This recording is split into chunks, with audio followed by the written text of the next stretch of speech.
পাহাড়, নদী আর হচ্ছে জঙ্গল, অফবিট এরম যদি লোকেশনে থাকতে চান তাহলে অবশ্যই আপনাকে ঋষিখোলায় আসতে হবে। ঋষি নদীর জল এত সুন্দরভাবে বয়ে যাচ্ছে, এটা যদি নিজের চোখে এবং হাতে জলের স্রোতটার উপভোগ করতে চান তাহলে অবশ্যই কিন্তু ঋষিখোলা আপনাদের আসতে পারবে। কিন্তু মনে প্রশ্ন হচ্ছে কোথায় থাকবেন এবং থাকা খাওয়া নিয়ে কম টাকার ভেতর কী করে খরচটা হবে সেটা জানতে গেলে পুরো ব্লগটা আমার দেখতে হবে। আমি শিলিগুড়ি থেকে একটা শেয়ার গাড়ি করে মাত্র 500 টাকার মধ্যে চলে এসেছিলাম এই ঋষিখোলাতে। এই ঋষিখোলাতে আসলেই আপনারা পেয়ে যাবেন অনেক হোমস্টে, কিন্তু তার মধ্যে আমি যে হোমস্টেতে ছিলাম এবং কম টাকার মধ্যে খাওয়ার কোয়ালিটি খুব ভালো ছিল, সেইখানে আজকে আপনাদেরকে দেখাবো। এখন আগে ঋষি নদীটাকে আপনারা একটু ভালোভাবে দেখে নিন।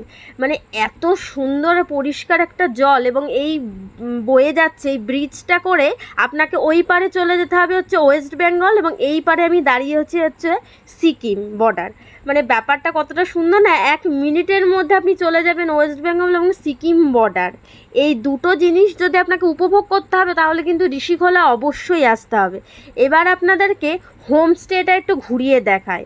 আমি যে প্রপার্টিতে ছিলাম সেই হোমস্টেটার নাম হচ্ছে monkey homestay, monkey lodge homestay.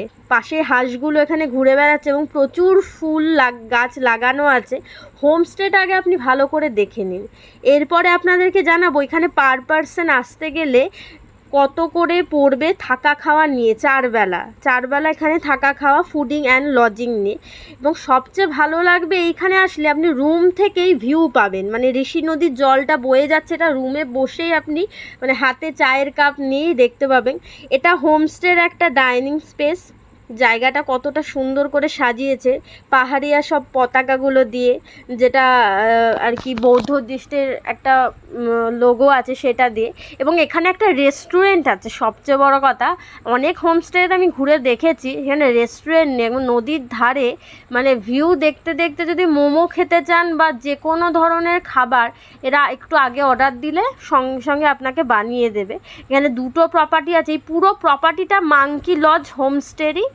এই যে রেস্টুরেন্টটা দেখুন, রাত্রিবেলায় মানে আরও সুন্দর লাগবে, লাভ লাইটগুলো যখন জ্বলে উঠবে না, ও ফাটাফাটি। তো এখানে পাহাড়টা দেখতে পাবেন, মানে রেস্টুরেন্টে বসে বসে খেতে খেতে আপনি একদম এই ভিউটাকে উপভোগ করতে পারেন।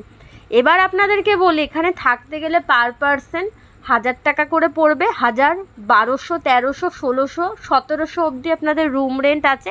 আপনারা যেরকম রেটের মধ্যে চাইছেন থাকা খাওয়া নিয়ে 4 বেলা, সেরকম রেটেই আপনারা পাবেন।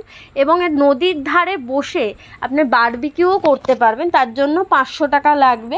তো আপনাকে এখানে বোনফায়ারের আগুন জ্বালিয়ে দেবে, দিয়ে এখানে অলরেডি করেছে আরেকটা টিম। এবং বন্ধুদের সাথে, ফ্যামিলির সাথে বা একা একা এখানে ঘুরে যেতেই পারেন এই ঋষি নদীর ধারে। মানে একটা দিন সময় কাটালে আপনার মনটা খুব ভালো হয়ে যাবে, এবং খুব কম খরচের মধ্যে আপনাকে যে বাজেটটা দিলাম, আমার ডেসক্রিপশন বক্সে টোটাল ডিটেলস, ফোন নম্বর সমস্ত কিছু দিয়ে দেবো, এবং শেয়ার গাড়ির নম্বরটাও দিয়ে দেবো। এবং ঋষিখোলাতে আসলে এই নদীর জলে চান করতে কিন্তু ভুলবেন না, কিন্তু শীতকালে আসলে খুব চাপ, জলটা প্রচণ্ড ঠান্ডা। আমি যখন এসেছিলাম তখন হালকা ঠান্ডা হালকা গরম ছিল, তো সেই জন্য এখানে এসে চান করতে পেরেছি আমি। এবং আমার যে ব্যাপারটা ভালো লেগেছে, এই নদীর জলের ওপর দিয়ে আপনি আসতে পারবেন গাড়ি নিয়ে, যেটা অন্য হোমস্টেতে গেলে আপনাকে কিন্তু হয় ওপারে থাকতে হবে, বা না হলে এই যে ওয়েস্ট বেঙ্গলের সাইড আছে এখানে এই পুরো বড় প্রপার্টিটা যতটা দেখালাম সেটা এই মাঙ্কি লজ হোমস্টেতেই আপনি থাকতে পারবেন। তো আজকের এই ব্লগটা আমি এখানেই শেষ করছি। কেমন লাগলো অবশ্যই জানাবেন। এবং এই ঋষি নদীতে যখন আসবেন ঋষিখোলাতে ঘুরতে, তখন অবশ্যই কিন্তু ভোটার আই কার্ডটা নিয়ে আসবেন, কারণ এখানে আসার সময় একটা চেকিং পয়েন্ট আছে, সেখানে কিন্তু আপনার ভোটার আই কার্ডটা চেকিং হবে। এটা শিলিগুড়ি থেকে প্রায় আপনার আসতে সময় লাগবে ঘন্টা 3-এর মধ্যে পুরো আপনি পৌঁছে যাবেন। এবং আপনি চাইলে 3500 টাকা বা 4000 টাকা দিয়ে একটা গাড়ি বুক করেও আসতে পারেন। দেখুন আমি এখন জলের ওপর দিয়ে গাড়িটা নিয়ে যাচ্ছি, সত্যি এই অভিজ্ঞতাটা খুব ভালো ছিল আমার। মানে আমার তো এখান থেকে যেতেই ইচ্ছা করছে না, কিন্তু কিছু করার নেই, বাড়ি তো ফিরতেই হবে। এবং নেক্সট অন্য একটা জায়গার ব্লগ আসবে আপনাদের সাথে শেয়ার করব, সেটা অবশ্যই দেখো। লাইক কমেন্ট শেয়ার করতে কিন্তু একদম ভুলবেন না। দেখা হবে নতুন একটা জায়গায় ঘুরতে যাওয়ার। খুব ভালো থাকবেন, সুস্থ থাকবেন, টাটা বাই বাই।